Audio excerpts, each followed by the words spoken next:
Hello बच्चों, how are you. बच्चों मैं हूं चंद्र दुरेजा, जैसे कि आपको मालूम भी है, और मैं आपके साथ कॉन्ट्रैक्ट अकाउंट स्टार्ट कर रहा हूं। क्या बोला मैंने? Contract account. बिल्कुल बच्चों, आपने सही सुना। ये टॉपिक, ये चैप्टर आपके अकाउंट्स में भी है, राइट। फाइनेंशियल अकाउंट मतलब, और आपके यहाँ पर कौन से अकाउंटिंग में बहुत सारे बच्चे जो हैं वो फाइनेंशियल अकाउंट्स में ये चैप्टर कर लेते हैं, और बहुत सारे बच्चे ऐसे भी होते हैं जो कहते हैं सर आप करवा दो, है ना। इनफैक्ट अगर आपने वहाँ पर थोड़ा सा कम पढ़ा हुआ है तो यहाँ पर अच्छा आपको लगेगा, और अगर वहाँ पर ज़्यादा अच्छा पढ़ा हुआ है, ज़्यादा पढ़ा हुआ है, तो यहाँ पर आपको और अच्छा लगेगा, राइट। क्योंकि आपको मैंने पहले ही बता दिया है कि कॉस्टिंग जो है सबसे आसान होता है, इसमें कोई शक ही नहीं है, कोई शक नहीं। ये चैप्टर भी बहुत आसान है। जैसे कि आपको मालूम है कि हमारे फाइनेंशियल अकाउंट्स का, मैं थोड़ी सी बातें, बहुत बार आपको ऐसा लगेगा कि मैं इस चैप्टर के अंदर आपको अकाउंट्स पढ़ा रहा हूँ कॉस्टिंग के जगह पर। मैं आपसे पूछूंगा बच्चों बताओ, फाइनेंशियल अकाउंटिंग में जो आपका सबसे मोस्ट इंपॉर्टेंट टारगेट होता है, मीन्स आपके जो ऑब्जेक्टिव होते हैं, उसमें ऑब्जेक्टिव क्या होता है? To find out the profit और loss and also to prepare the financial position of the business. और फाइनेंशियल पोजिशन बनाने के लिए, पता लगाने के लिए आप क्या बनाते हो? Balance sheet, right. मतलब मैं ऐसे कह सकता हूं कि अगर मैं फाइनेंशियल अकाउंट की बात करूं, अभी कॉन्ट्रैक्ट अकाउंट में नहीं है हम लोग, अभी हम कहां पर हैं? फाइनेंशियल अकाउंट्स में।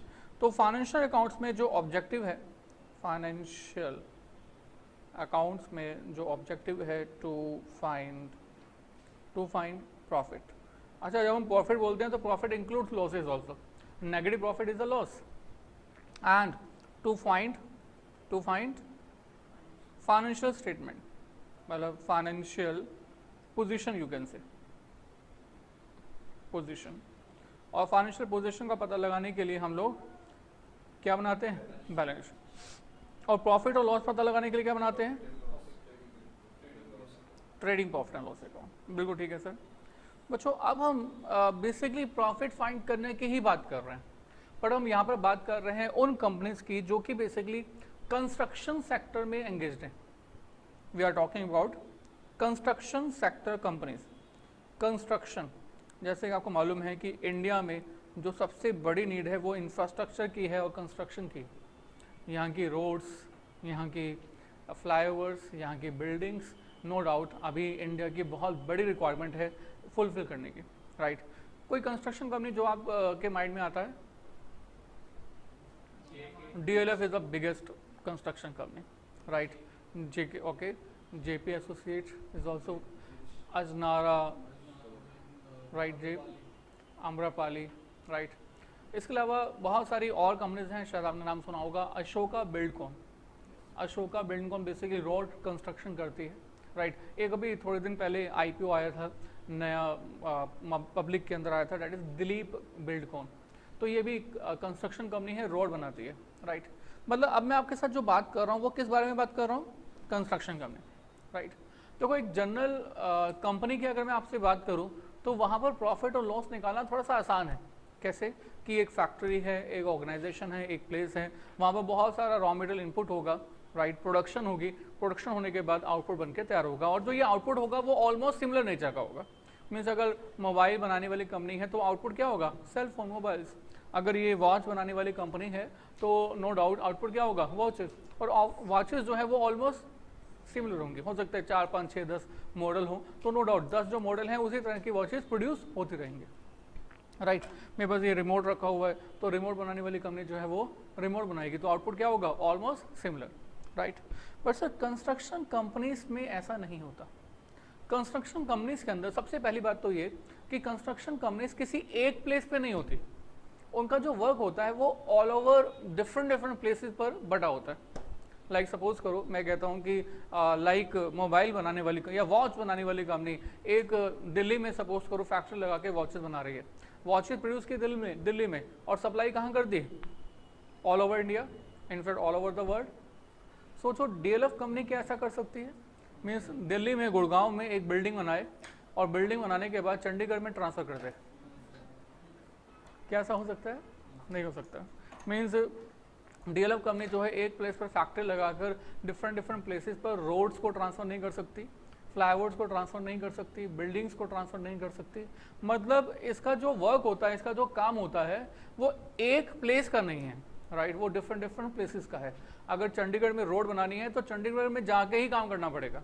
अगर किसी शिमला में अगर सपोज करो वहाँ पर एक बिल्डिंग बनानी है तो वहाँ पर जाके ही काम करना पड़ेगा। अगर दिल्ली में बिल्डिंग बनानी है तो दिल्ली में काम करना पड़ेगा। फ्लाईओवर बनाना है तो फ्लाईओवर जिस प्लेस पे होगा वहाँ पर जाके काम करना पड़ेगा। मतलब ऐसा नहीं हो सकता कि एक फैक्ट्री लगा दी, फैक्ट्री में काम प्रोडक्शन की, प्रोडक्शन करने के बाद इसको ऑल ओवर द वर्ल्ड फैला दिया, ऐसा नहीं हो सकता। यह हो सकता है? नहीं हो सकता। अच्छा, अगर बच्चों ऐसा नहीं हो सकता तो फिर कैसे होगा, कैसे करेंगे? So this is we have to talk about. Means एक डीएलएफ कंपनी है और डीएलएफ कंपनी जो है, मैंने कहा सर डिफरेंट डिफरेंट प्लेसेस पे सपोज करो वर्क कर रही है। वो गुड़गांव में भी एक बिल्डिंग बना रही है, राइट। इसके अलावा चंडीगढ़ में भी एक रोड बना रही है। इसके अलावा वो यहाँ पर और कहाँ बनाना है? हरियाणा में एक जगह है कैथल, शायद आपने सुना होगा। कैथल में सपोज करो वो एक मल्टीप्लेक्स बना रही है। मतलब डिफरेंट डिफरेंट प्लेसेस के अंदर जो काम है वो वहाँ पर जाके होगा। कोई एक फैक्ट्री लगा के काम होने वाला नहीं है। आई थिंक क्लियर ये बात? पक्का? अच्छा, अगर ऐसा है तो सोचो कंस्ट्रक्शन कंपनी भी प्रॉफिट और लॉस आइडेंटिफाई करती होंगी या नहीं? ऑब्वियसली यस, कंस्ट्रक्शन कंपनीज भी प्रॉफिट और लॉस आइडेंटिफाई करती होंगी। क्या करती होंगी? हमेशा के लिए बनानी देती होंगी या एक पर्टिकुलर टाइम पीरियड के लिए? पर्टिकुलर टाइम पीरियड के लिए, and that time period is particularly 1 year. भाई अगर फाइनेंशियल ईयर 16-17 है तो 16-17 के लिए प्रॉफिट निकालेंगे। अगर 17-18 है तो 17-18 के लिए प्रॉफिट निकालेंगे। तो प्रॉफिट निकालेंगे, बट सर क्या हम ऐसा करें कि हम इन सबको एक साथ देखें, कंसिडर करें और एक साथ प्रॉफिट निकालें क्योंकि हम कंपनी के बारे में बात कर रहे हैं? नहीं, हमें क्या करना होगा, हर कंस्ट्रक्शन साइट का प्रॉफिट और लॉस अलग अलग आइडेंटिफाई करना चाहिए। क्यों आइडेंटिफाई करना चाहिए? ताकि हर एक कंस्ट्रक्शन साइट्स के रिलेटेड हमें इंफॉर्मेशन मालूम चले कि हम लोग हर कंस्ट्रक्शन साइट से प्रॉफिट कितना कमा रहे हैं। अगर हम लॉस ले रहे हैं तो डेफिनेटली हमें मालूम चले कि वो लॉस क्यों अराइज हो रहा है, सो दैट फ्यूचर में इस तरह का लॉस अराइज ना हो, राइट। मीन्स यहाँ पर जो है डिफरेंट डिफरेंट प्लेसेस पर काम हो रहा है और हर एक नेचर ऑफ वर्क का जो मतलब नेचर ऑफ वर्क है वो हर एक जगह पर अलग अलग है, right. So here we have to find out the profit of each and every construction site separately, right. अच्छा, कंस्ट्रक्शन साइट सेपरेटली का प्रॉफिट निकाल के करोगे क्या? भाई वही प्रॉफिट एंड लॉस अकाउंट में ट्रांसफर कर देंगे। जब प्रॉफिट एंड लॉस अकाउंट में ट्रांसफर हो जाएगा तो डेफिनेटली पूरी कंपनी का प्रॉफिट फाइंड हो जाएगा, जो कि हमारे फाइनेंशियल अकाउंटिंग में हमारा मेन ऑब्जेक्टिव है, राइट। अब आई थिंक क्लियर हो गया है हमारे कॉन्ट्रैक्ट अकाउंट बनाने का मेन पर्पस क्या है? To identify the profit again, right. मतलब प्रॉफिट तो आप already trading profit and loss account में बनाते थे, बट वो प्रॉफिट बनाते थे पूरी कंपनी का एज ए होल। यहाँ पर हम पूरी कंपनी की एज ए होल बात हाँ जी नहीं कर रहे। हम लोग क्या बात कर रहे हैं? We are talking about the each and every company separately, each and every construction site separately, sorry, each and every construction site separately, right। तो एक छोटी सी लाइन लिखते हैं, पॉइंट नंबर 1। क्या पॉइंट नंबर 1 है?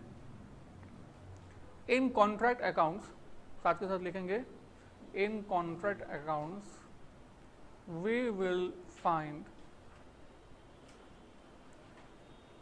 Profit oblique loss of every construction site separately of a construction company of a particular financial year, profit so computed will be, क्या करेंगे? Profit so computed will be transfer to हाँ जी companies profit and loss account. हाँ जी सही है ना? इस तरह से जो आप प्रॉफिट फाइंड करोगे इसका क्या करोगे, इसको हम कंपनी के प्रॉफिट एंड लॉस अकाउंट में ट्रांसफर कर देंगे। am I right?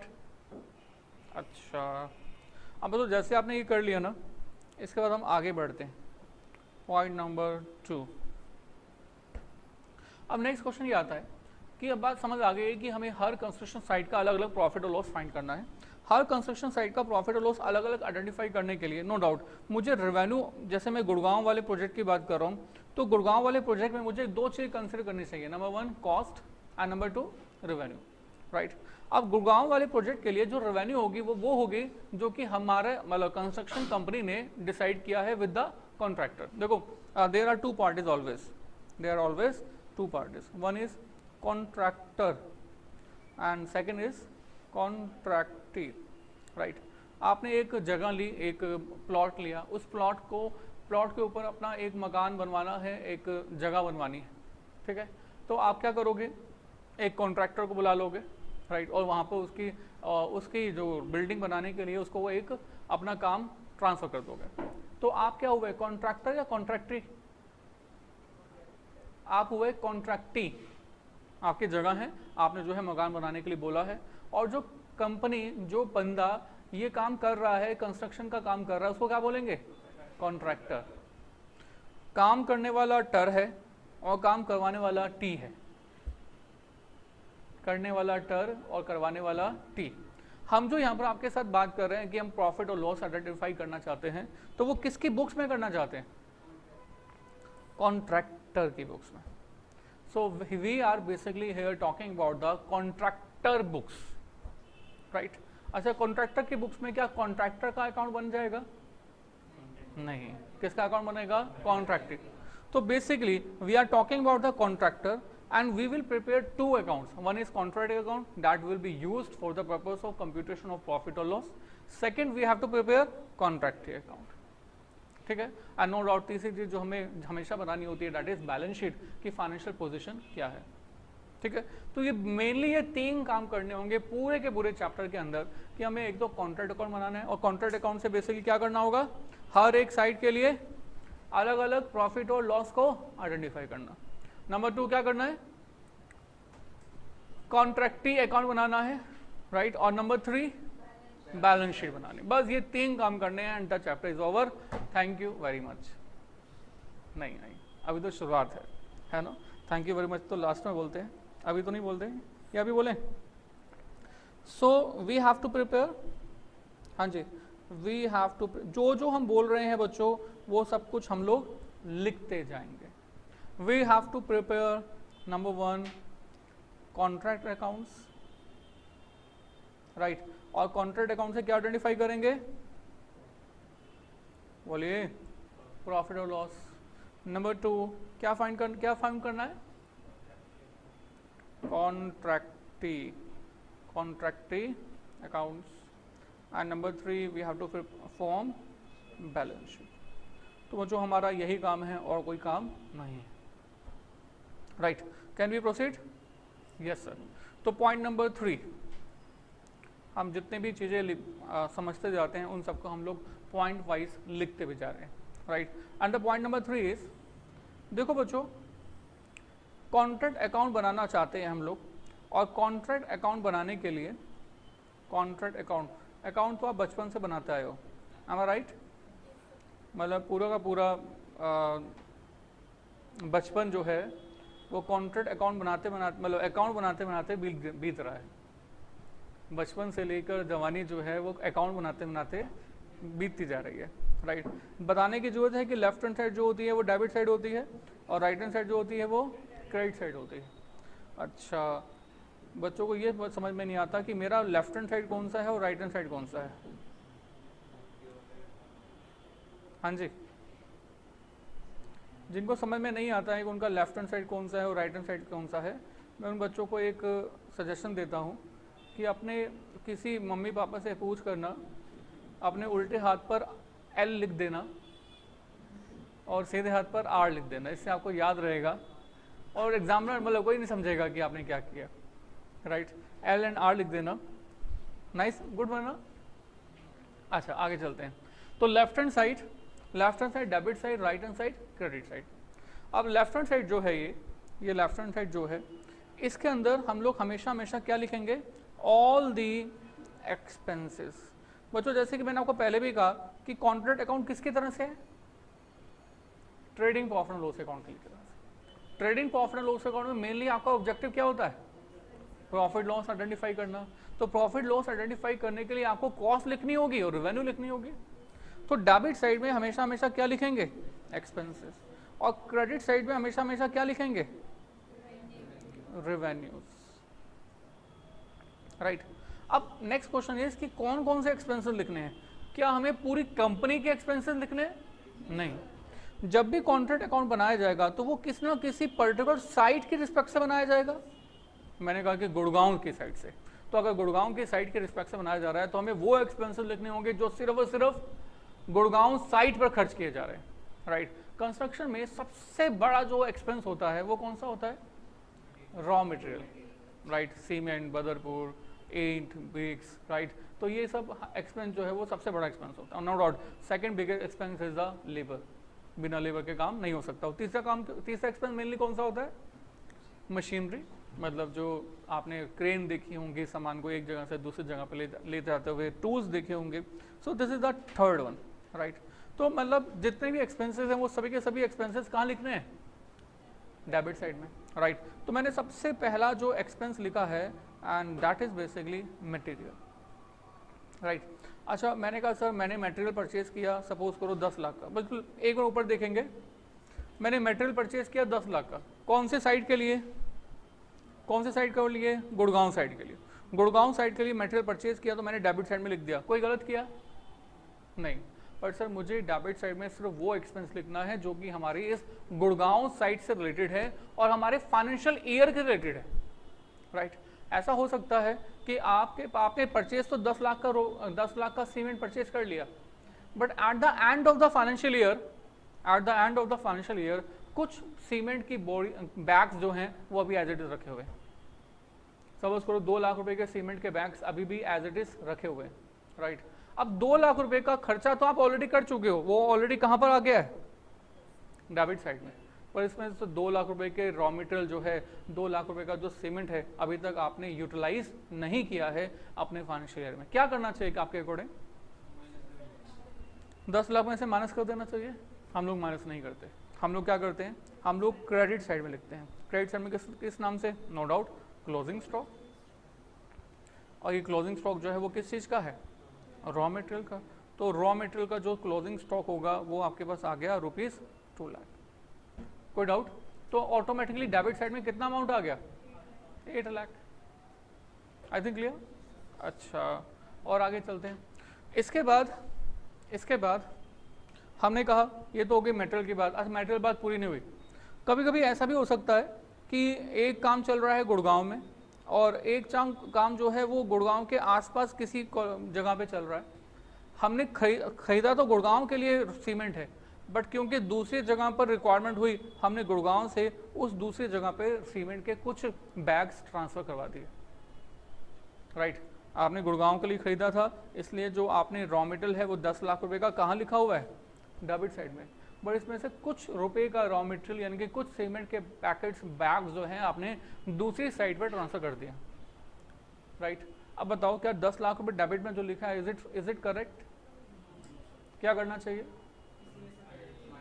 और माइनस कर देना चाहिए। माइनस नहीं करते हम लोग अकाउंट्स में, हम लोग क्या कर देते हैं, क्रेडिट साइड लिख देते हैं। हम लिख देंगे बाय रॉ मटेरियल ट्रांसफर्ड। अगर मैं कहता हूँ कि 50,000 का है तो 50,000, what ever the cost will be. I think clear. कभी कभी ऐसा भी होता है कि हमने रॉ मटेरियल मतलब सीमेंट के पैकेट्स परचेज किए, राइट, और सीमेंट्स के पैकेट्स परचेज किए और हमने इसको अपने पास रखा और बारिश आ गई। जब बारिश आ जाएगी तो सीमेंट के पैकेट्स का क्या होगा, वो ख़राब तो नहीं होंगे, वो पत्थर बन जाएंगे, सॉलिड हो जाएंगे।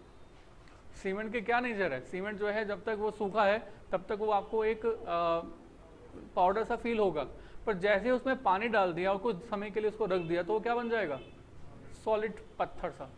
तभी तो ये दीवार बिल्डिंग जो है वो इतनी सॉलिड बनती है, राइट। पानी गया और सीमेंट के पैकेट जो है वो सॉलिड बन गए।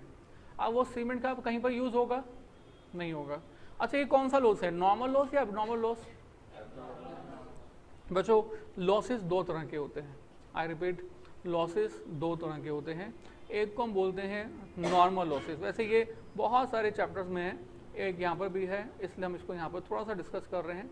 Second is abnormal loss. One is normal loss and second is abnormal loss. Normal loss क्या होता है? वो लॉस जिसका होना स्वाभाविक है, वो लॉस जिसका होना स्वाभाविक है। स्वाभाविक मतलब जो होगा ही होगा, जिसको हम रोक नहीं सकते, जिसको हम कंट्रोल नहीं कर सकते, तो वो लॉस क्या होगा? Normal loss, right. विल इसको क्या कहा हमने? विल डेफिनेटली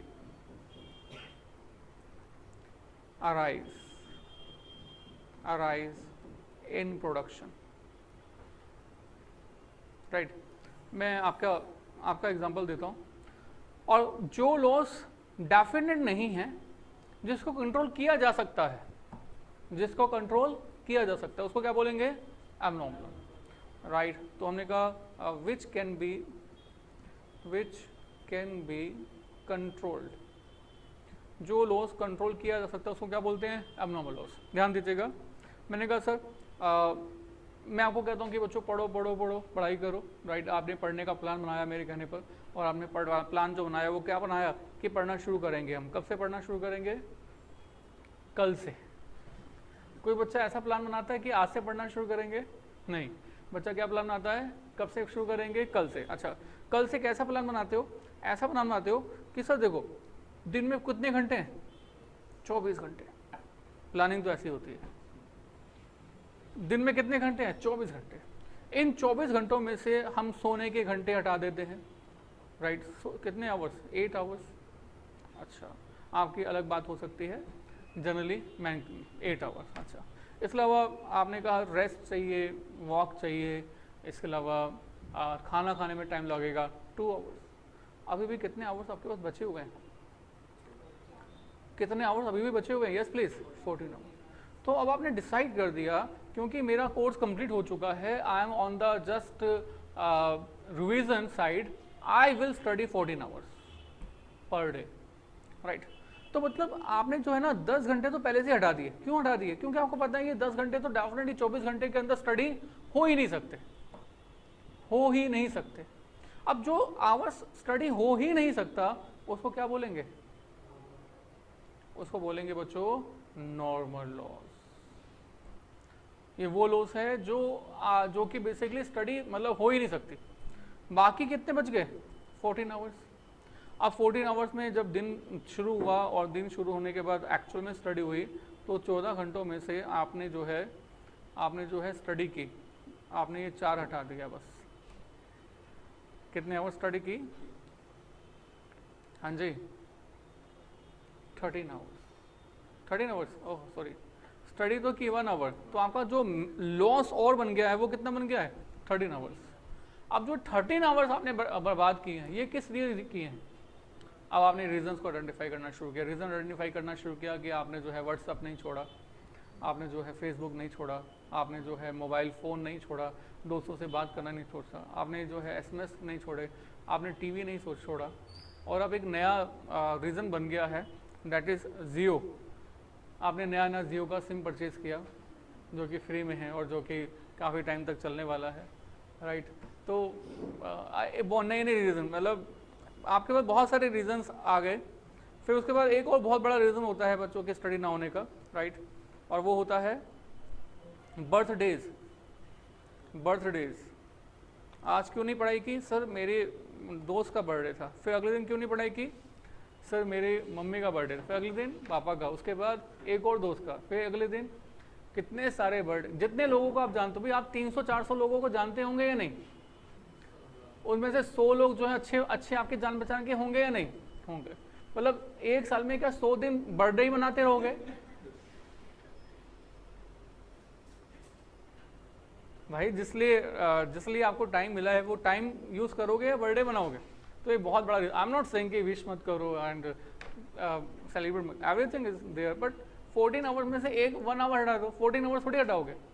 तो एक बहुत बड़ा रीज़न है बर्थडे। उसके बाद जो बाकी चीज़ें होती हैं, मतलब क्या सेलिब्रेशंस होते हैं, दिवाली की छुट्टियाँ, दशहरे की छुट्टियाँ, है ना, बहुत सारे और चीज़ फेस्टिवल्स होते हैं। मम्मी ने करवा चौथ रखा है तो आज भी पूरा का पूरा दिन खत्म। सो वट एवर 13 आवर्स जो हैं बेकार हो रहे हैं। अच्छा, ये वो आवर्स हैं जिनको हम कंट्रोल कर सकते थे या नहीं कर सकते थे। अब ये वो आवर्स हैं जिनके लॉस से आप बच सकते थे। अगर लॉस से आप बच सकते थे ना तो इसको हम क्या बोलेंगे, right, this is abnormal loss. ये वो लॉस है जिसको हम कह रहे हैं एबनॉर्मल लॉस। जो लॉस कंट्रोल हो जाएगा एबनॉर्मल लॉस, जो नहीं होगा वो नॉर्मल लॉस, राइट। अब सर मैंने कहा कि आपने जो है 10 लाख का सीमेंट परचेज किया है, उसमें से 10,000 रुपये का जो सीमेंट है ना वो आपका एबनॉर्मल लॉस के कारण से, यानी कि पानी के पड़ने के कारण से, आपकी गलती के कारण से खराब हो गया। अगर आपकी गलती के कारण से खराब हो गया है तो इसका रिस्पॉन्सिबल क्या कॉन्ट्रैक्ट अकाउंट या कि कॉन्ट्रैक्ट साइट है? नहीं, मैनेजमेंट है। और अगर कोई एबनॉर्मल लॉस हो गया है तो उस लॉस को हम लोग यहाँ से हटाकर फाइनेंशियल यानी कि कंपनी के प्रॉफिट एंड लॉस अकाउंट में ट्रांसफर करते हैं। लॉस इज देयर, इसमें कोई शक नहीं है, पर वो जो लॉस है वो एबनॉर्मल नेचर का है, इसलिए उस लॉस को हमारे कॉन्ट्रैक्ट अकाउंट में ना डालकर, मतलब कंस्ट्रक्शन साइट से ना रिलेटेड मानकर, उसको कंपनी का फॉल्ट मानकर कंपनी के फाइनेंशियल अकाउंट्स में डेबिट साइड में शो किया जाता है, राइट। तो मैंने क्रेडिट साइड में क्या लिख दिया, बाय, हाँ जी, abnormal loss. Any doubt this? अच्छा, नॉर्मल लॉस हुआ तो मैंने कहा सीमेंट जो है, सीमेंट की बोरियां आपने देखा होगा जब भी एक जगह से दूसरी जगह पे आती हैं तो बहुत सारा एयर के अंदर चला जाता है, दैट इज कंप्लीट लॉस। तो ये कौन सा लॉस हुआ? अगर कोई नॉर्मल लॉस है तो दैट इज बिहेवियरेबल, उसकी कोई एडजस्टमेंट हमें नहीं करनी, क्योंकि जो हमारा ये नॉर्मल लॉस हुआ है उसका खर्चा तो ऑलरेडी डेबिट साइड में, और वो खर्चा साइट पर होगा ही होगा, दैट इज सर्टेन। अगर खर्चा होगा ही होगा तो वो कॉस्ट का पार्ट होना चाहिए, तो कॉस्ट का पार्ट होने के लिए वो ऑलरेडी डेबिट साइड में लिखा हुआ है, कुछ करने की जरूरत नहीं है, राइट। हम चाहते हैं साइट का नॉर्मल सिचुएशंस के अंदर प्रॉफिट आइडेंटिफाई करना, उसके लिए अगर कोई एबनॉर्मल एक्सपेंडिचर, एबनॉर्मल लॉस हो गया है उसको वहां से हटा देंगे। इधर क्लियर? अच्छा, कभी कभी ऐसा भी होता है, क्वेश्चन कहता है कि सर देखो आपने जो मटेरियल खरीदा था ना, उस मटेरियल में से मटेरियल में जिसकी कॉस्ट 50,000 की थी ना, आपने साइट पर ही बेच दिया, और साइट पर जो बेच दिया वो बेच दिया 60,000 का। 50,000 की कॉस्ट का मटेरियल कितने में बेच दिया? 60,000 में। नो डाउट 10,000 रुपये का प्रॉफिट हुआ, लॉस हुआ? प्रॉफिट हुआ, 10,000 का प्रॉफिट, राइट। अब सर कहानी क्या है कि जो सामान आपने यहाँ पर कॉन्ट्रैक्ट साइट से बेच दिया है, वो सामान, वो मटेरियल हमारे कॉन्ट्रैक्ट साइट पर तो यूज़ नहीं हुआ। अगर कॉन्ट्रैक्ट साइट पर यूज़ नहीं हुआ तो उसका खर्चे का बर्डन कोई भी हमारे कॉन्ट्रैक्ट अकाउंट में कंसिडर नहीं होना चाहिए, हाँ जी, नहीं होना चाहिए।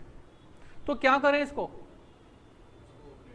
फिर से डेबिट साइड में जो खर्चा ऑलरेडी इंक्लूड है उसको हटा दें, राइट। अगर आपको कुछ याद होगा तो this is just like a plant and machinery, जिसमें कि हमने इतनी की प्लांट एंड मशीनरी इतने में बेची, तो उसके लिए हम लोग एक जर्नल एंट्री पास करते हैं। जर्नल एंट्री क्या पास करते हैं? Bank account debit. मैंने कहा ना, आपको ऐसा लगेगा कि मैं आपको जो है अकाउंट पढ़ा रहा हूँ, 60,000 एंड बाय कॉन्ट्रैक्ट अकाउंट, क्योंकि ये खर्चा ऑलरेडी कॉन्ट्रैक्ट अकाउंट के अंदर क्रेडिट, ये खर्चा ऑलरेडी कॉन्ट्रैक्ट अकाउंट में डेबिट हो चुका है। जब मटेरियल खरीदा है तो डेबिट साइड में तो ऑलरेडी है वो, आपने उसको बेच दिया, तो बाय कॉन्ट्रैक्ट अकाउंट कितना? 60,000। बट सर थोड़ा ध्यान दो, आपके डेबिट साइड के अंदर जो आपके पास अमाउंट इंक्लूड है वो कितना इंक्लूडेड है? 60,000 इंक्लूड है या उसमें 50,000 इंक्लूड है? 50,000। जबकि आपने कॉन्ट्रैक्ट साइड में कितना लिख दिया है? आपने लिख दिया है 60,000, जबकि डेबिट साइड में कितना इंक्लूडेड है? 50,000। तो क्या करें? 10,000 का अमाउंट, 10,000 का अमाउंट डेबिट साइड में लिख देते हैं, और डेबिट साइड में क्या लिख देते हैं? To profit and loss account, right. और इसकी जनरल एंट्री क्या बन गई? जनरल एंट्री क्या बन गई? जनरल एंट्री बन गई बच्चों, इसकी एक तो जनरल एंट्री ये है ही, दूसरी जनरल एंट्री बन गई basically contract account debit, very good, to profit and loss account. Amount कितना है? 10,000, और ये 10,000 का कौन सा अमाउंट है?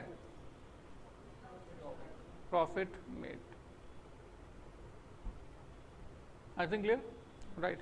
तो बच्चों हमारा मेन ऑब्जेक्टिव एक ही है, क्या ऑब्जेक्टिव है कि हमारे कॉन्ट्रैक्ट साइट पर वो खर्चा हो जो हमारी कॉन्ट्रैक्ट साइट से रिलेटेड है, कॉन्ट्रैक्ट साइट से रिलेटेड है और साथ ही साथ हमारे फाइनेंशियल ईयर से रिलेटेड है। We have to find out the profit of the financial year. तो अगर कोई ऐसा खर्चा है जो कि हमारी कॉन्ट्रैक्ट साइट से रिलेटेड नहीं है तो हटा दो, लिखा हुआ है तो माइनस करने के लिए दूसरी साइड ले जाओ, और अगर वो किसी और नेक्स्ट ईयर से रिलेटेड है तो भी हटा दो। यस ना? तो बच्चों यही कर रहे हैं। अच्छा ये तुमने सिर्फ और सिर्फ क्या लिखा है? मटेरियल। मटेरियल के अलावा कुछ और भी आएगा क्या? लेबर, अभी तो बात किया आपने लेबर, तो लेबर के जो एक्सपेंसेस हैं उन एक्सपेंसेस को हम लोग डेबिट साइड में लिखेंगे। मान लो ऐसे कुछ रफली अमाउंट दे रहा हूँ 2 लाख, ठीक है। और क्या आएगा? और ओवरहेड्स, यस और नो? ओवरहेड्स। अच्छा सर ओवरहेड्स 2 तरह के हो सकते थे। पहले ओवरहेड यानी कि इनडायरेक्ट एक्सपेंसेस वो हो सकते हैं जो कि हमारी कॉन्ट्रैक्ट साइट पर ही खर्च किए हैं, जो कि गुड़गांव में ही खर्च किए हैं, राइट। मैंने कहा power cost is one of the overhead जो कि गुड़गांव साइट पे खर्च की है। पर सर बहुत बार ऐसे खर्चे होते हैं जो कि हेड ऑफिस में खर्च हुए हैं। कहाँ पर? हेड ऑफिस में। अब हेड ऑफिस में तो खर्च हुए हैं, तो ये हेड ऑफिस, जैसे मैंने कहा कि जो मैनेजर है जो इन सभी के सभी साइट्स को वॉच कर रहा है वो हेड ऑफिस से कर रहा है। अब उसके खर्चे जो है वो हेड ऑफिस में है, पर वो खर्चे जो है क्या आप किसी भी तरह से इन तीनों में अपने आप से डिस्ट्रीब्यूट कर सकते हो? नहीं। अगर नहीं कर सकते तो कहाँ ट्रांसफर करोगे? कंपनी के प्रॉफिट एंड लॉस अकाउंट में। बट सर अगर कोई बेस गिवन हो जिससे कि हेड ऑफिस के खर्चे इन कॉन्ट्रैक्ट साइट पर भी ट्रांसफर किए जा सकते हो तो हम उस रेशो में बांट देंगे जो हमें क्वेश्चन में इंफॉर्मेशन गिवन होगी। अदरवाइज हम लोग ट्रांसफर कर ही नहीं सकते, तो कहां पर ट्रांसफर करेंगे? कंपनी के प्रॉफिट एंड लॉस अकाउंट में, राइट। तो ओवरहेड भी हमने लिख दिया। उसके अलावा हालांकि ये भी ओवरहेड का पार्ट है, फिर भी सेपरेट लिख रहे हैं क्योंकि जनरली हमारे पास होता है that is depreciation. That is depreciation.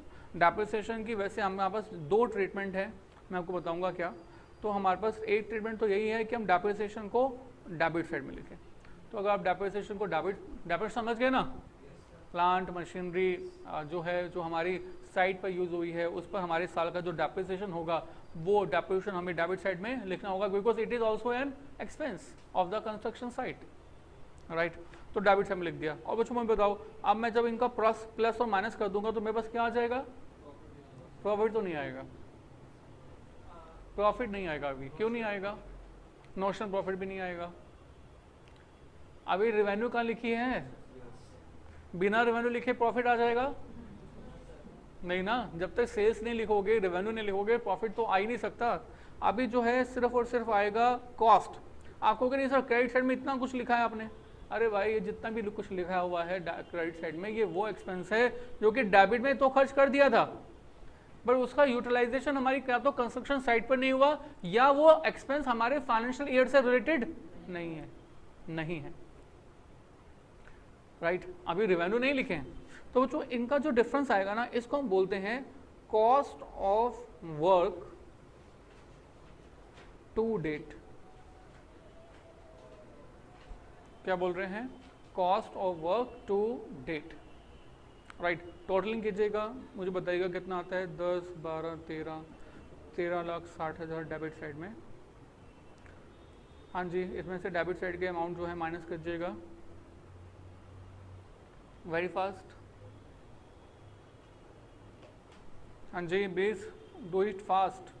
13, 11, 10,40,000। तो cost of work to date इस 10 लाख, बच्चों मीनिंग समझ में आ रहा है? 10,40,000 cost of work to date का मतलब क्या है?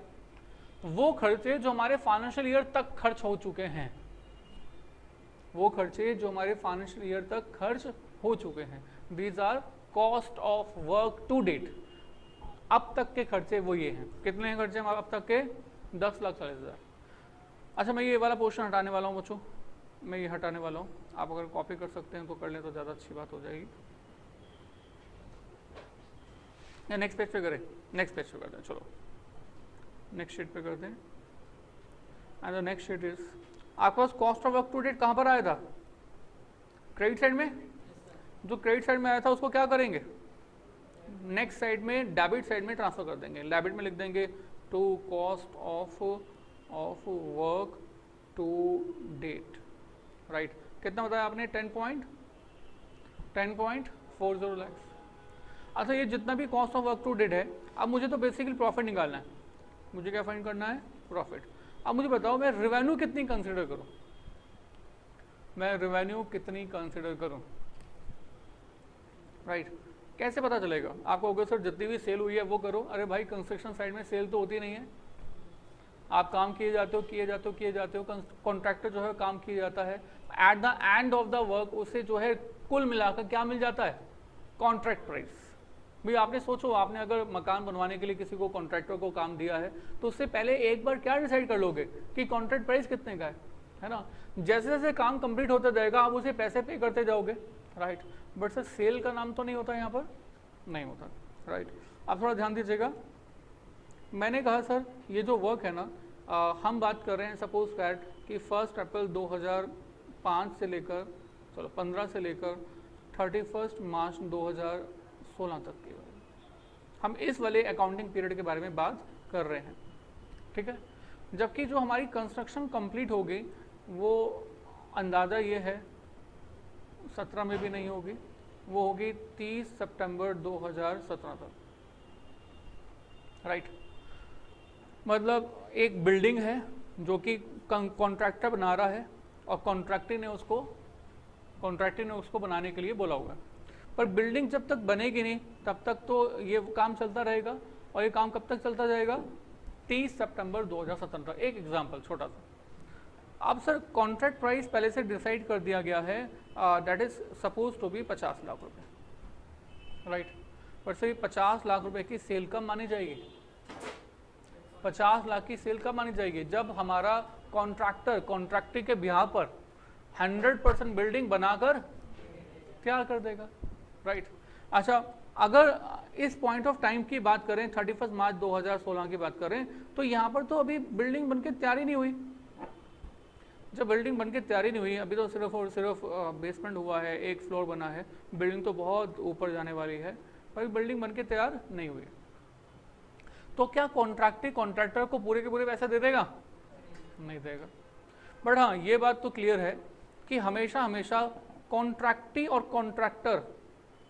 कॉन्ट्रैक्टर एंड कॉन्ट्रैक्टरी इस बात पर हमेशा हमेशा आर्गूमेंट्स करते रहेंगे।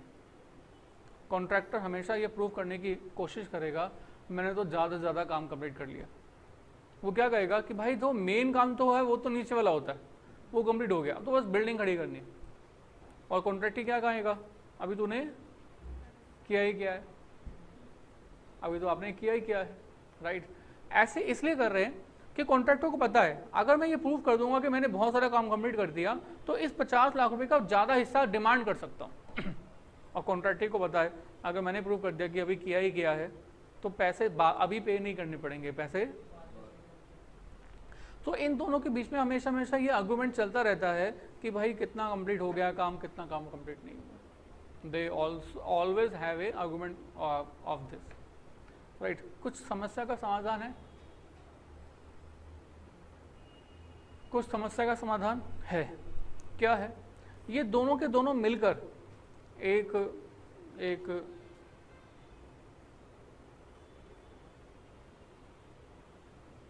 प्रोफेशनल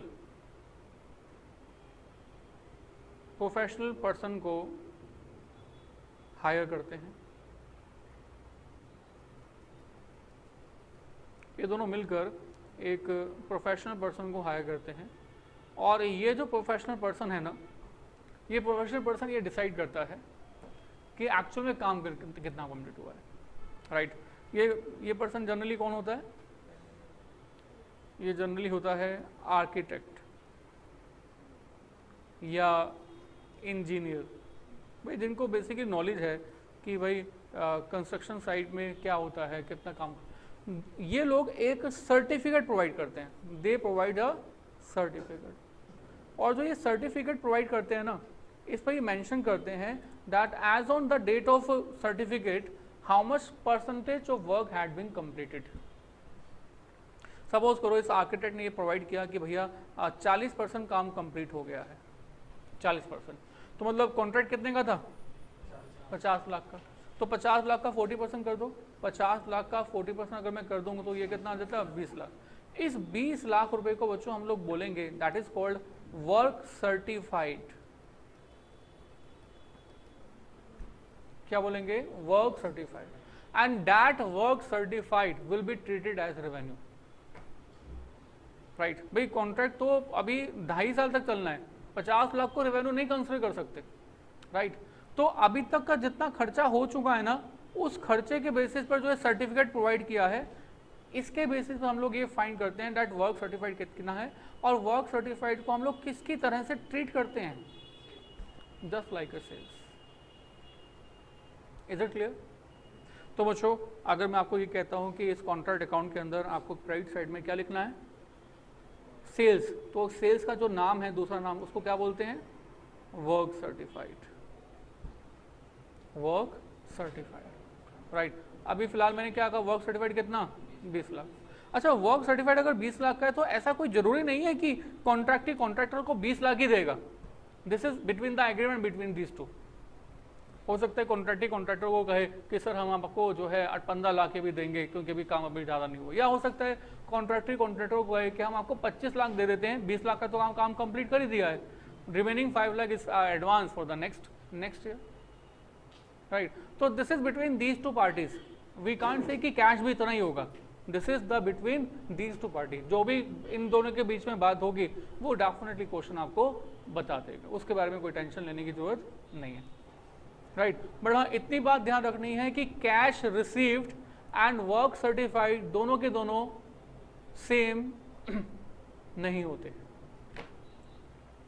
राइट, अच्छा आप कहोगे सर अगर ये दोनों सेम नहीं होते फिर आप यहाँ पर क्यों लिख रहे हो? यहाँ पर तो कैश रिसीव्ड लिखो। मैं इसके लिए आपसे एक क्वेश्चन पूछूंगा। बच्चों, जब आप trading profit and loss account में सेल्स लिखते हो तो सेल्स किस बेसिस पर लिखते हो? कैश बेसिस पर या फिर एक्रूअल बेसिस पर? एक्रूअल बेसिस पर। कैश बेसिस पर तो नहीं लिखते ना वहां पर। मतलब अगर आपने 20 लाख की सेल की और आपको 18 लाख रुपए का कैश मिल गया तो आप 18 लाख लिखोगे या 20 लाख करोगे? 20 लाख लिखोगे। तो हमने यहाँ पर यही कह रहे हैं कि 20 लाख की हमने सेल कर दी है, कॉन्ट्रैक्टर ने 20 लाख रुपए का काम कंप्लीट कर दिया है। कैश चाहे कम मिला हो चाहे कैश ज्यादा मिला हो।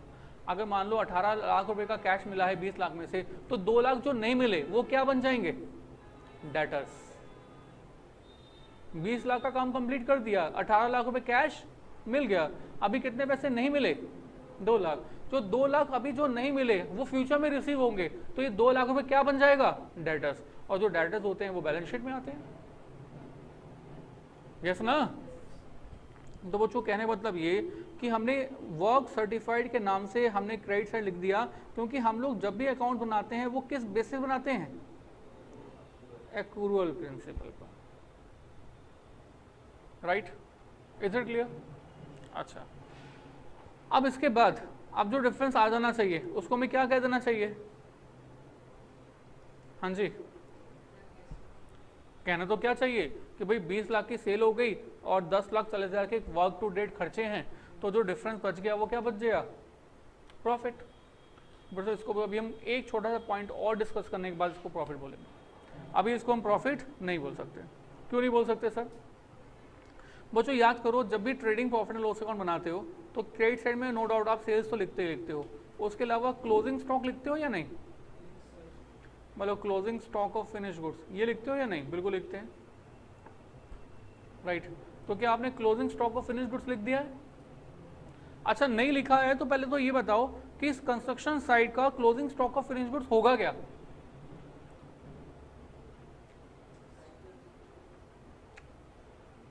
इसके लिए हम बच्चों को ऐसे समझाते हैं। सो देखो, ये जो प्रोफेशनल पर्सन ने सर्टिफिकेट प्रोवाइड किया है, ये सर्टिफिकेट प्रोवाइड किया है हमारी इंस्ट्रक्शन के बाद।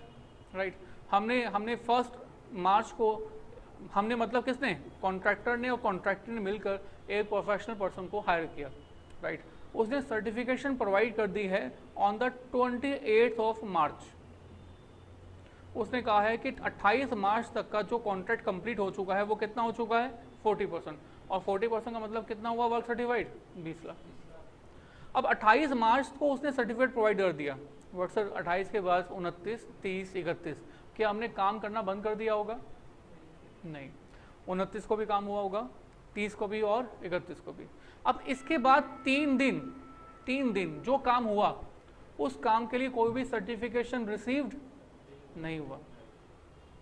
मतलब ये कि बच्चों कभी कभी ऐसा हो सकता है कि जो वर्क सर्टिफिकेशन है ये कम टाइम तक का हो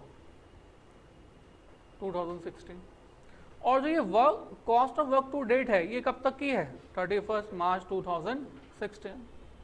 तो जो कॉस्ट आप डेबिट साइड में खर्च कर चुके हो बट वो अभी रेवेन्यू कंसिडर नहीं हुई है, उसी को क्या बोलते हैं, क्लोजिंग स्टॉक।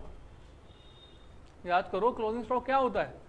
क्लोजिंग स्टॉक का मतलब हुआ वो सामान जो कि आपके पास बन के तैयार था बट अभी सेल नहीं हुआ। तो आपने कुछ खर्चा तो ऑलरेडी कर दिया है 31 मार्च 2016 तक, बट सर आपके पास सर्टिफिकेट नहीं आया है, मतलब रेवेन्यू अभी तक आपने उससे रिलेटेड कंसिडर नहीं किया, राइट। तो जो खर्चा वर्क सर्टिफिकेशन के बाद आपका किया है उसको आप नो डाउट रिकॉर्डिंग करते होंगे, डेली बेसिस पर रिकॉर्डिंग करते हैं। तो जो डेली बेसिस पर रिकॉर्डिंग करते हैं तो जो खर्चा 29 का है, 30 का है, 31 का है, इन खर्चों को हम लोग क्लब कर लेंगे और क्लब करके क्या बोलेंगे, क्लोजिंग स्टॉक, राइट। और बच्चों इसको हम बोलते हैं basically cost of work uncertified. ये क्या चीज है, कॉस्ट ऑफ वर्क अनसर्टिफाइड। मान लो ये 1 लाख रुपए का है, ठीक है, कितने का है, 1 लाख रुपए का। अब बच्चों अगर ये 1 लाख रुपए का है तो अब जो बच जाता है उसको क्या बोलना चाहिए, प्रॉफिट, राइट। बच्चों इसको भी हम प्रॉफिट नहीं बोलते, इसको भी हम बोलते हैं बच्चों, अब जो बच जाता है इसको बोलते हैं नोशनल प्रॉफिट। क्या बोलते हैं, नोशनल प्रॉफिट। बताना तो नोशनल प्रॉफिट कितने का हो गया, हाँ जी, नोशनल प्रॉफिट कितना बताओ, कैलकुलेशन करो। ये हो गया 21 लाख एंड दिस इज 10,60,000, पक्का, राइट। आपको वैसे इसको नोशनल क्यों बोला, नोशनल मतलब assumed profit, this is not actual profit, right. अच्छा ऐसा इसलिए किया, थोड़ा ध्यान दीजिए, आपके पास फाइनेंशियल अकाउंटिंग में एक कॉन्सेप्ट है कि जब तक चीज़ें 100% पक्की नहीं हो जाएं तब तक आप प्रॉफिट रिकॉग्नाइज मत करो। राइट हो रहा हूँ। अकाउंटिंग में क्या कॉन्सेप्ट है, डैट अगर फ्यूचर में लॉस होने वाला है तो आज ही प्रोविजन बना लो, बट सर अगर कोई प्रॉफिट आज हुआ है बट वो अनसर्टेन है, कुछ अनसर्टेन है, तो आप आज ही प्रॉफिट रिकॉग्नाइज ना करें। याद आया, इसको क्या बोलते हैं, prudence concept, PRUDENCE, prudence concept. Prudence concept कहता है इन फ्यूचर में होने वाले प्रॉफिट्स को आज रिकॉग्नाइज नहीं करना चाहिए। इनफैक्ट कोई आज अगर प्रॉफिट हो रहा है और फ्यूचर के लिए वो अनसर्टेन है तो उसको आज 100% कंप्लीट नहीं मानेंगे, और लॉसेस को तो डेफिनेटली आज ही रिकॉर्ड करेंगे। याद आ गया। अच्छा आप कहोगे सर यहाँ पर कैसे अनसर्टेनिटी है। सर देखो हमने जो है अपना अभी तक अकाउंटिंग जो की है वो फर्स्ट ईयर की है। फर्स्ट ईयर में हमने जो प्रॉफिट निकाला है वो हमने लिख दिया, राइट। बट थोड़ा सोचो आने वाले समय में हो सकता है कि हमारा जो ये कंस्ट्रक्शन साइट है उसमें कुछ मिस हैपनिंग हो जाए, या हम जितने खर्चे एस्टिमेट कर रहे हैं आने वाले समय से रिलेटेड उतने खर्चों के अलावा भी कुछ एक्स्ट्रा और खर्चा हो जाए, या फिर इन्फ्लेशन के कारण से हमारे खर्चों के ऊपर खर्चों के जो कॉस्ट है वो बर्डन बढ़ जाए। मेरी बात समझ आ रही है। तो फ्यूचर में हमारा जो एक साइट है वो साइट हमें 100% सर्टेनिटी के साथ प्रॉफिट प्रोवाइड करेगा, हम लोग आज नहीं कह सकते, राइट। कंस्ट्रक्शन साइट पे अगर हमारी कंस्ट्रक्शन साइट कंप्लीट हो गई, भाई हमने सोचा था 50 लाख के रुपए मिलेंगे, 40 लाख रुपए का हमारा खर्चा होगा, 50 लाख मिल जाए तो एक बात हो गई, दूसरा 40 लाख रुपए ही खर्च हो तो जाके प्रॉफिट होगा ना। पर अभी तो 1.5 ईयर पड़ा हुआ है, उससे पहले ही आप ये कैसे 100% सर्टेन कह सकते हो कि आपको प्रॉफिट हो गया। अब इस पर्पस के लिए अकाउंटिंग स्टैंडर्ड्स में हमारे पास कुछ रूल्स हैं, और रूल्स हैं कि जब भी वर्क सर्टिफाइड आप निकालें, लाइक जो भी वर्क सर्टिफाइड आपका आर्किटेक्ट देता है, जैसे कि हमारे इस क्वेश्चन में कितना दे दिया उसने 40%, तो हम आपको एक स्लैब दे रहे हैं, और स्लैब में सबसे पहले लिखा हुआ है इनिशियल स्टेज, इनिशियल स्टेज। और इनिशियल स्टेज कैसे कहते हैं? When the percentage completion, when the percentage completion is less than 25%, right. तो हमारा अकाउंटिंग स्टैंडर्ड कहता है कि amount transfer to profit and loss account should be नील।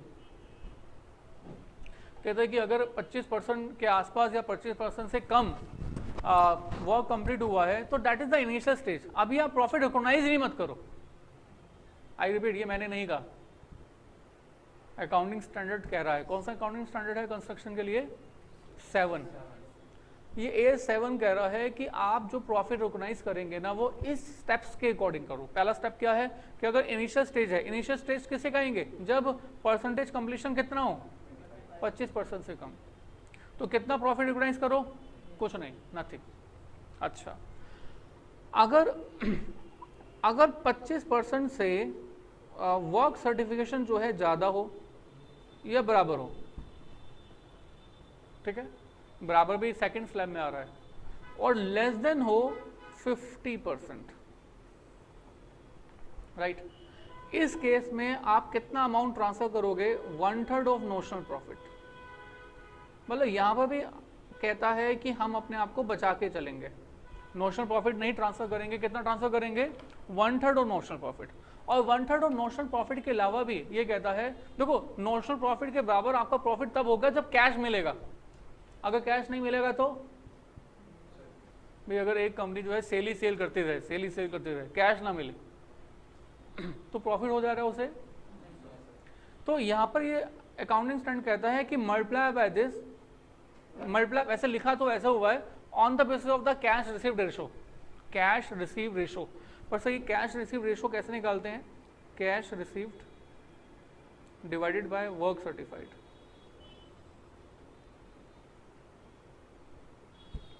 ये क्या आ गया? Cash received ratio. आई थिंक क्लियर? ओके। और बच्चों इसको कहा है work performed but not substantial, मतलब समझ आ रहा है क्या हुआ? काम हुआ है पर इतना बड़ा, इतना ज़्यादा काम नहीं हुआ है कि आप प्रॉफिट रिकॉग्नाइज ज़्यादा करने लगेंगे, राइट। अगली स्लैब है कि 50% से ज़्यादा एंड लेस देन 90%, राइट। और इसमें कहता है 2/3 of notional profit into cash received, मतलब कैश रिसीव्ड रेशो है तो ये मल्टीप्लाई हो गया क्या? Cash received and divided by क्या? Work certified, right. और इसको बोलते हैं work substantial completed. And again मैं ये सब मैं नहीं बता रहा हूं, ये कौन बता रहा है? Accounting standard, right. उसके बाद नो डाउट नेक्स्ट क्या होगा? वर्क सर्टिफाइड, बोलो 90% से ज़्यादा बराबर, एंड लेस देन 100%। और बच्चों इस सिचुएशन में ना 1 2 3 4 आपके पास 4 फॉर्मूलाज हैं। ये 4 फॉर्मूलाज मैं अभी नहीं बताऊंगा, बाद में बताऊंगा, आप यहाँ पर स्पेस छोड़ दीजिएगा, राइट। और इसको हम बोलते हैं ऑलमोस्ट, वर्क ऑलमोस्ट कंप्लीटेड। भाई यहाँ पर काम तो ऑलमोस्ट कंप्लीट हो चुका है, कंप्लीटेड, राइट। अच्छा, work certified percentage, work certified percentage कितना? 100%। अब मुझे बताओ अगर 100% कंप्लीट हो गया है तो कितना अमाउंट प्रॉफिट, नोशनल प्रॉफिट का प्रॉफिट में ट्रांसफर कर देना चाहिए? अगर 100% काम कंप्लीट हो चुका है तो क्या कोई अनसर्टेनिटी बची?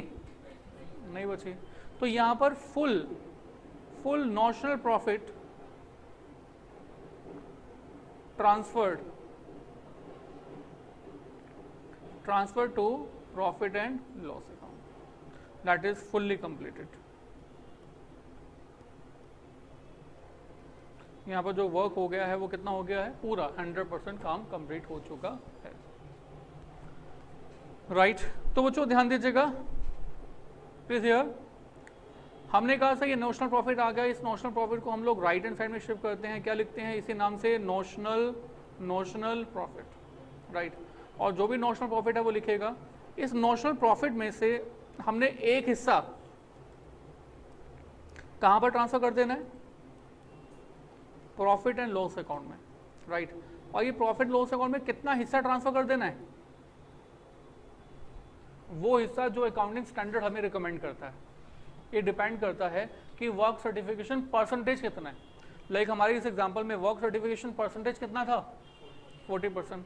अगर 40% है तो 40% वाले केस में हम लोग कौन से स्लैब में है, सेकंड स्लैब में। तो कितना अमाउंट ट्रांसफर करेंगे, 1/3 of notional profit into cash receipt upon work certified. I think clear, okay. और बच्चों देखो, अगर कुछ हिस्सा आप प्रॉफिट एंड लॉस अकाउंट में ट्रांसफर कर चुके हैं तो बाकी हिस्सा तो ट्रांसफर नहीं किया। जो बाकी हिस्सा ट्रांसफर नहीं किया इसको बोलते हैं रिजर्व फॉर फ्यूचर अनसर्टेनिटीज, यानी कि कंटीजेंसीज, राइट। फिर जो बाकी बच गया उसका क्या होगा, उसको हम फ्यूचर की अनसर्टेनिटीज के लिए अभी से ही रिजर्व बनाकर रख रहे हैं। Am I right. तो बच्चों इसको मतलब transferred to profit and loss account, अगर मैं बात करूँ 1/3 of notional profit 10.60 lakhs and cash received, मैं मानता हूँ कि मान लो कि पूरा पूरा कैश रिसीव हो गया 20 लाख का 20 लाख, तो बाकी अब जो बचेगा that amount will be transfer to the profit and loss. I think clear. Cash receive कितना होगा पक्का बताया होगा बच्चों, बिल्कुल टेंशन लेने की बात नहीं। अब मैंने 2-3 बातें जो आपको बताई है ना वो मैं आपको लिखवा रहा हूँ, राइट। मैंने आपको क्या क्या बताया, ध्यान से सुनिएगा। नो डाउट एक स्लैब बताइए, आपने स्लैब कॉपी किया, नहीं किया तो भी कर लेना, कोई बात नहीं। अभी हम कौन सा पॉइंट कर रहे थे, पॉइंट नंबर, जो कॉन्ट्रैक्ट अकाउंट बना रहे थे हम लोग, कौन सा पॉइंट बनाए थे, पॉइंट नंबर 3, पॉइंट नंबर 3। और अब हम ऐसा करते हैं कि जो टेबल बनाई है हमने, स्लैब बनाई है, इसको बना लेते हैं पॉइंट नंबर 4। और पॉइंट नंबर 4 के बाद मैंने यहाँ पर वर्ड यूज़ किया है परसेंटेज कंप्लीशन, है ना। ये परसेंटेज कंप्लीशन कैसे फाइंड करते हैं ये मैं आपको बता रहा हूँ पॉइंट नंबर 5 में, कि परसेंटेज कंप्लीशन हम लोग कैसे फाइंड करते हैं। ध्यान दीजिएगा, इसको आप परसेंटेज कंप्लीशन बोल दो या इसको बोल दो work certified percentage, work certified percentage, एक ही बात होती है, राइट। ये कैसे फाइंड करते हैं, this is equal to work certified upon contract price into 100। ये हुआ भाई आप हमारे आर्किटेक्ट ने कहा 20 लाख का काम कंप्लीट हो गया, कितने में से, 50 लाख में से, तो वर्क सर्टिफाइड कितना, 40%। आर्किटेक्ट ने कहा 10 लाख का काम कंप्लीट हुआ है, कितने में से, 50 लाख में से, तो कितना percentage completion, 20%, 10 divide by 50 into 100, right. So this is work certification percentage. अच्छा, कैश रिसीव्ड परसेंटेज कैसे निकालते हैं, cash received divided by work certified into 100. This is called cash received percentage. I think clear? हाँ जी। Point number 6 point number 6, और point number 6 में मैं आपको बता रहा हूँ कि वर्क सर्टिफाइड कैसे कहते हैं। हमने एक वर्ड यूज किया वर्क सर्टिफाइड। हाँ जी, क्या होता है ये, it is just like sales. किसके जैसे है ये, सेल्स के जैसे। At the end of financial year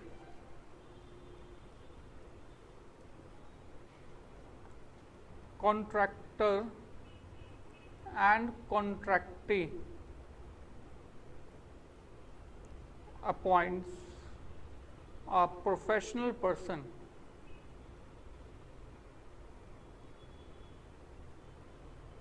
for for certification of work completion. Such person provides a certificate and gives the value of work completed on site after, कैसे करेगा ये? After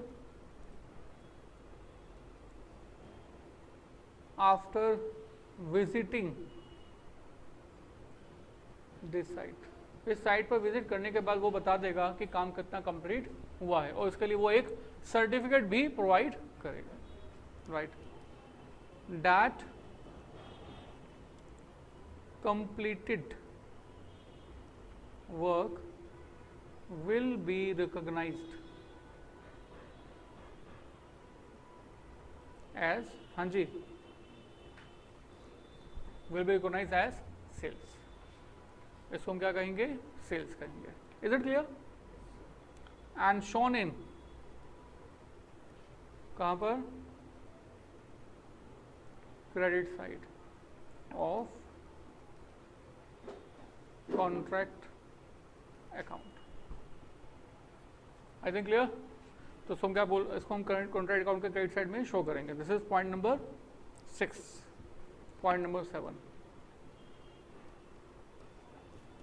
point number 7 is, मैंने आपको बताया cost of work, क्या बोला? Cost of work uncertified. तो इसमें लिखेंगे sometimes professional person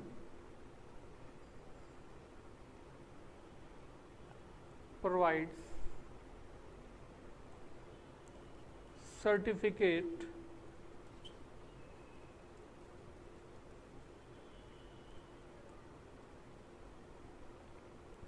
for completion of work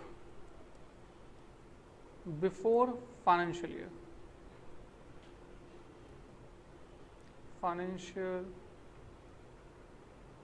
year end.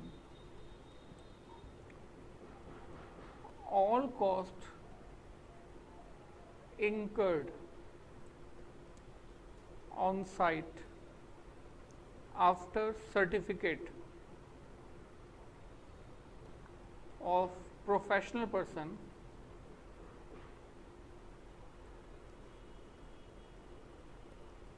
is called, क्या कहेंगे इसको?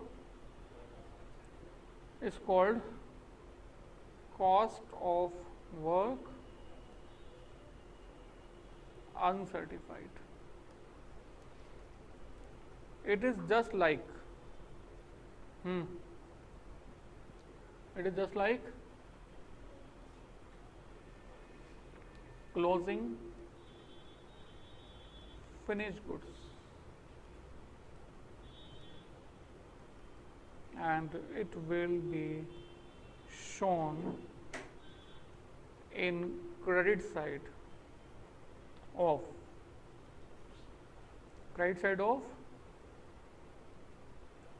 Contract accounts. तो जो इसको हम लोग और कहाँ पे लिख देंगे? It will be shown in the credit side of the contract account. I think clear? कोई डाउट? पक्का? हम आपके साथ एक क्वेश्चन शेयर कर रहे हैं, दैट इज क्वेश्चन नंबर 1.3। पहले क्वेश्चन देखेंगे, उसके बाद वो कॉपी करते रहेंगे अगर आपके पास कुछ पेंडिंग है तो, राइट? सबसे पहले एक क्वेश्चन देख रहे हैं, question number 1.3 of our book. तो बुक निकाल लीजिए बच्चों, 1.3 question. And question says the following is the summarise information relating to the contract account number 100। तो आपके पास एक कॉन्ट्रैक्ट अकाउंट है, उस कॉन्ट्रैक्ट अकाउंट की आपके पास कुछ इन्फॉर्मेशन गिवन है, राइट? और इसका नंबर दिया हुआ है 100, ओके। Contract price 6 lakh. बच्चों बताओ, कॉन्ट्रैक्ट प्राइस 6 लाख हमारे कॉन्ट्रैक्ट अकाउंट में कहां पर आएगा? डेबिट में या क्रेडिट में? कहीं नहीं आएगा, कॉन्ट्रैक्ट प्राइस तो पूरे कंप्लीट कॉन्ट्रैक्ट का होता है, और हमें कौन सा वाला वैल्यू लिखनी होती है, वो वैल्यू जो कि हमारी कंप्लीट हो चुकी हो, that should be only work certified, right. अच्छा, कॉन्ट्रैक्ट प्राइस कहीं नहीं आएगा, मैंने इसको साइड में लिख दिया एक जगह पर, कॉन्ट्रैक्ट प्राइस इज ₹6 लाख। आगे चलते हैं, वेजेस, ओके, वेजेस एक्सपेंस है, डेबिट में आएगा। जनरल एक्सपेंस 8600 डेबिट में आएगा। मटेरियल 1,20,000 डेबिट में आएगा। कैश रिसीव्ड, कैश रिसीव्ड कहां पर आएगा? कहीं नहीं आएगा। क्या चाहिए हमें? Work certified. हमें कैश रिसीव्ड दिया हुआ है, बस कैश रिसीव्ड के बेसिस पर हम लोग वर्क सर्टिफाइड का अमाउंट आइडेंटिफाई करेंगे। तो क्या लिखा हुआ है? कैश रिसीव्ड 2,40,000 और ब्रैकेट में क्या लिखा हुआ है? 80% ऑफ वर्क सर्टिफाइड। मतलब कैश रिसीव्ड जो है वो 80% इनटू वर्क सर्टिफाइड के बराबर है, 2,40,000।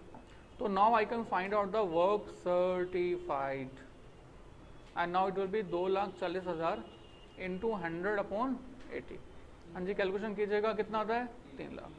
तो ये 3 लाख रुपए का अमाउंट जो है ये वर्क सर्टिफाइड हुआ, और ये 3 लाख रुपए का अमाउंट हमारे कॉन्ट्रैक्ट अकाउंट के क्रेडिट साइड में सेल्स की तरह से शो होगा, ट्रीट होगा। आगे लिखा हुआ है मटेरियल एट साइड। ये क्या चीज है?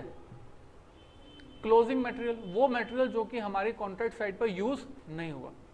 प्लांट, तो प्लांट जो है वो किस पर्पस के लिए यूज होता है? प्लांट तो है यूज होता है साइड पर हमें डेबिट साइड में क्या लिखना होता है? Depreciation. Included in the above information are wages ₹3,500, material ₹4,000 and other expenses ₹2,500 which were incurred since certification. Which were incurred since certification. What do you mean by this? मतलब work certified के बाद हमने ये वाले खर्चे और किए हैं। आपने जितने भी खर्चे किए हैं कॉन्ट्रैक्ट साइड पे वो सारे डेबिट में लिख दिए आपने, पर उन खर्चों में ये वो खर्चे हैं जो सर्टिफिकेशन के बाद हुए। जो खर्चे सर्टिफिकेशन के बाद होंगे उसको हम क्या बोलेंगे? Cost of work uncertified. तो कॉस्ट ऑफ वर्क अनसर्टिफाइड आपके पास इस तरह से गिवन है। Depreciate plant at 10%, prepare contract account number 100। तो आपको बेसिकली क्या करना है? You have to prepare contract account and number, question कहता है कितना है? 100। तो you have to prepare this contract account. तो कॉन्ट्रैक्ट अकाउंट प्रिपेयर करते हैं, डेबिट साइड, क्रेडिट साइड। और हमने कहा डेबिट साइड में सबसे पहला एक्सपेंस कौन सा है? देखो सीक्वेंस से चलो, बीच बीच में करोगे तो गड़बड़ हो जाएगी, बहुत गड़बड़ हो जाएगी। कॉन्ट्रैक्ट प्राइस लिखा हुआ है, कॉन्ट्रैक्ट प्राइस हमें चाहिए नहीं, मतलब साइड में लिख दिया है। वेजेस लिखा हुआ है, तो वेजेस डेबिट साइड में लिख दें, 2 wages and wages how much? 1,64,000। And then general expenses कहाँ लिख दें? जनरल एक्सपेंसेस डेबिट साइड में, खर्चे वो डेबिट में ही लिखते हैं। मटेरियल कहाँ लिख दें? खर्चा है तो डेबिट में ही लिखते हैं, टू मटेरियल डेबिट में 1,20,000। And then cash received, cash received कहाँ आएगा? कहीं नहीं आएगा, ओके। तो हमने इसको वैसे वर्किंग नोट में अलग से दिखा दिया, और इससे हमने क्या आइडेंटिफाई कर दिया? वर्क सर्टिफाइड, जो कि हमें शो करना है। मटेरियल एट साइड कहाँ पर आएगा? क्रेडिट साइड में, तो by material at site and how much amount is there? 10,000, 10,000, okay. Plant, plant कहीं नहीं आता, क्या आता है? डेप्रिसिएशन आता है। तो डेबिट साइड में लिख देते हैं depreciation at the rate of how much percent? 10%। तो जो प्लांट का 10% कर दो, 20,000 का 2% कितना, 10% कितना हो जाएगा? 2,000 हो जाएगा। 2,000 लिख दिया डेबिट में, ओके। मैंने आपको कहा था कि डेप्रिसिएशन की एक दूसरी ट्रीटमेंट भी होती है वो मैं आपको थोड़ी देर बाद बताऊंगा, मतलब बताऊंगा आगे जाकर। आगे इंक्लूडेड अबव इन्फॉर्मेशन, तो ये जो एडिशनल इन्फॉर्मेशन गिवन है ये तो कॉस्ट ऑफ वर्क अनसर्टिफाइड है, राइट। तो एक्सपेंसेस तो सारे खत्म हो गए। तो बच्चों जैसे ही एक्सपेंसेस खत्म हो जाते हैं ना, तो उसके बाद आप इनकी टोटलिंग कर दीजिए बिना रेवेन्यू को कंसिडर किए, और आप यहाँ पर निकाल दीजिए क्या? Cost of work to date, right. Balancing figure find कीजिएगा प्लीज,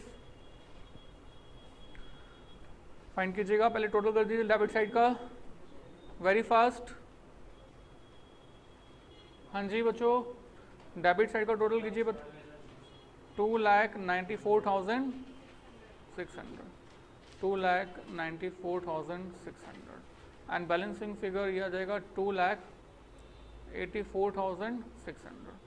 और इसको हम लोग डेबिट लेफ्ट हैंड साइड में शिफ्ट कर देंगे डेबिट साइड में, और क्या बोलेंगे इसको, cost of work to date.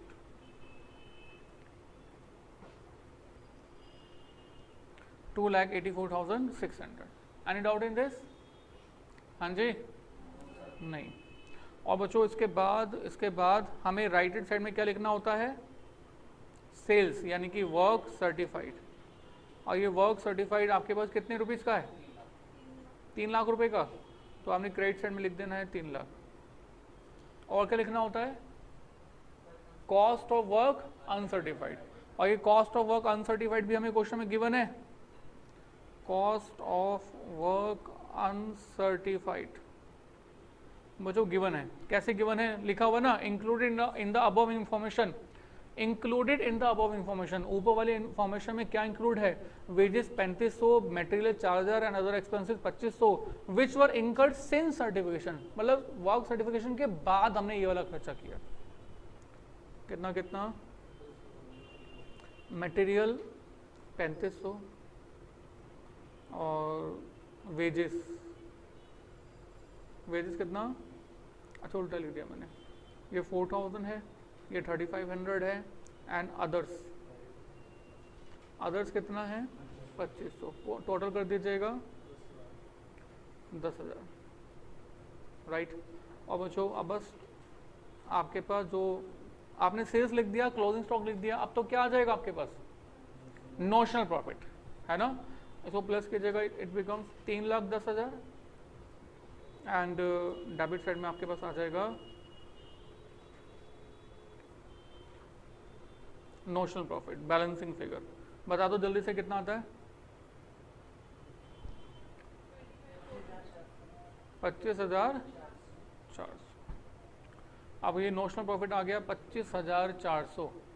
और जो ये नोशनल प्रॉफिट है, इस नोशनल प्रॉफिट को लेकर हम लोग इस अकाउंट का ब्रेकअप अलग से दोबारा से बनाएंगे, बाय क्या लिख देंगे, नोशनल प्रॉफिट 25,400। और इस 25,400 के दो हिस्से कर दिए जाएंगे बच्चों, कौन कौन से, एक वो हिस्सा जो कि प्रॉफिट एंड लॉस अकाउंट में ट्रांसफर करना है, और एक वो हिस्सा जो कि रिजर्व फॉर कंटीजेंसीज बनाना है, राइट। तो जो हिस्सा प्रॉफिट एंड लॉस अकाउंट में ट्रांसफर करना है वो कैसे निकालें, क्या कहते हो, ये इस बात पर डिपेंड करता है कि वर्क सर्टिफिकेशन कितना है, याद आया। तो बच्चों वर्किंग नोट नंबर 1, सो हमने कहा सबसे पहले मैं ये फाइंड कर लेता हूं कि work certification, work certified percentage कितना है, या ऐसे कह लो कि वर्क कंप्लीटेड परसेंटेज कितना है। और ये वर्क कंप्लीटेड परसेंटेज कैसे फाइंड करते हैं, अभी लिखवाया था ना आपको, work certified divide by contract price into 100। भाई कितना सर्टिफाइड हुआ, कितने में से हुआ, कितना हुआ, हमारे पास आर्किटेक्ट ने क्या कहा है, कितना का सर्टिफाइड हुआ, 3 लाख, 3 लाख का सर्टिफाइड हुआ है, work certified upon contract price into 100। तो 3 लाख कितने में से बच्चों, 6 लाख में से। तो परसेंटेज कंप्लीशन कितना, 50%। बताना कौन से स्लैब में आ गए हम लोग, फर्स्ट सेकंड थर्ड, थर्ड, ध्यान से देखो, now we are in third slab. आपको नहीं सर देखो ना, अभी लिखवाया था, हाँ जी, 50% इक्वल टू कौन से स्लैब में है, थर्ड स्लैब में, ठीक है। तो मतलब कौन सा formula, 2/3 of notional profit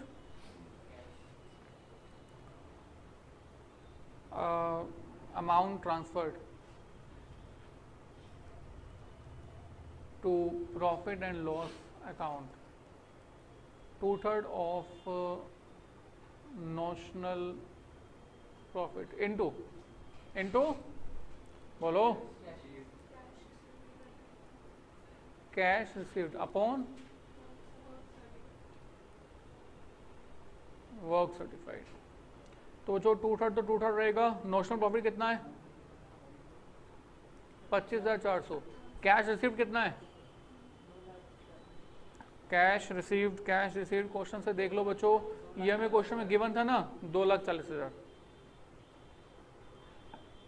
2.4 lakh upon work certified कितना है 3 लाख। तो आप ये कैलकुलेशन कर दीजिए। Yes please.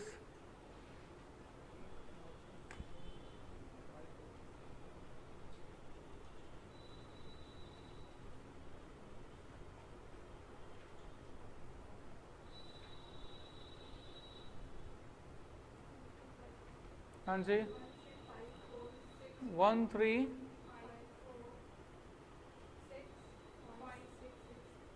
इसको 7 बना देते हैं 13547 ठीक है।